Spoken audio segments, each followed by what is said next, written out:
본 강의는 교회 음악의 기본적 개념 이해를 돕기 위한 목표를 가지고 진행을 합니다. 오늘은 그 첫 번째 강의로 교회 음악의 성경적 배경을 좀 살펴보고자 합니다. 먼저 구약 성경의 배경 어떤 것인지 좀 보겠습니다. 구약 시대의 히브리 음악은 거의가 여호와 하나님을 찬양하는 노래였습니다. 전체가 단성으로 일제히 부르는 병창 형식으로 대부분 교창이나 답창으로 진행을 했습니다. 여기 교창은 교대하면서 부른다는 의미예요. 두 성가대가 교대를 부르는 겁니다. 답창은 독창자와 성가대가 또는 독창자와 회중이 응답하면서 부르는 창법입니다. 이 경우 회중들은 대개 아멘이나 할렐루야와 같은 이 짧은 말로 응답하는 형식으로 반응을 하는 것입니다. 시편 136편에 그 인자하심이 영원하매로다와 같은 후렴 구절을 불렀을 것으로 추측을 합니다.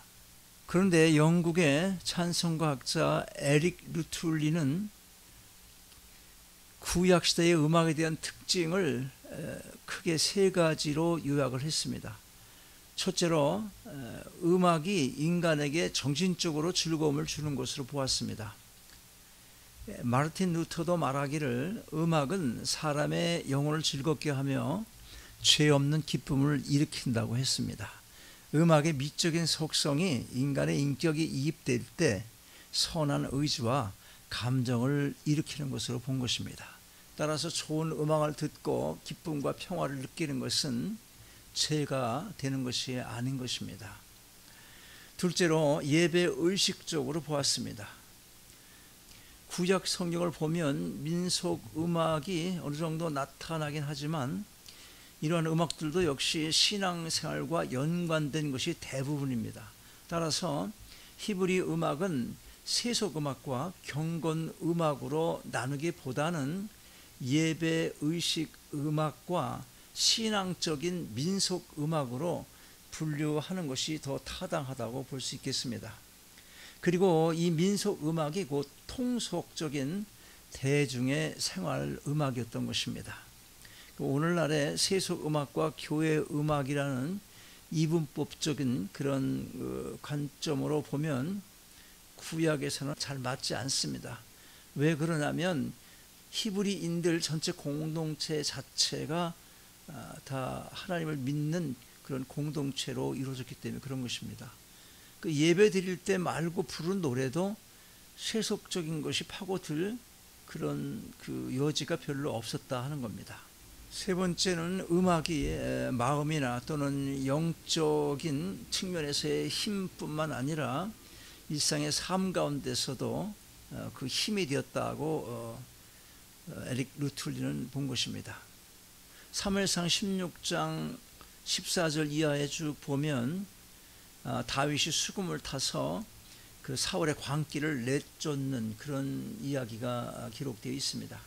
그런데 우리가 주의할 것은 음악 자체에 어떤 신비한 능력이나 힘이 있어서 악기가 쫓겨나갔다 뭐 그렇게 보는 것이 아니라 하나님께서 음악을 도구로 하여 하나님이 계획하신 어떤 일을 위해서 역사를 하셨다 이렇게 이해하는 것이 성경적인 해석이라는 것입니다. 지금까지 말씀드린 특징을 가지고 있는 이 구약에 나타난 음악의 기능과 그 내용을 보면 대체로 5가지 정도의 좀 더 세분화된 그 측면을 생각해 볼 수가 있습니다. 첫째는 사회적인 기능으로 쓰였고 또 전쟁에 쓰였어요. 그 다음에 치료할 때 사용되었고 교육할 때 음악이 사용되었습니다. 무엇보다도 예배 의식에서는 빼놓을 수 없는 역할을 담당하고 있습니다.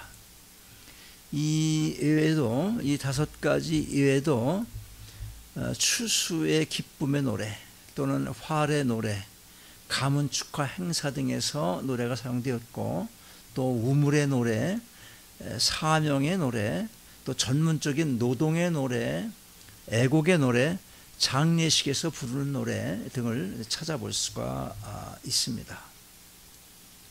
오늘 이 첫 번째 짧은 강의에서는 구약의 그 배경을 살펴봤습니다.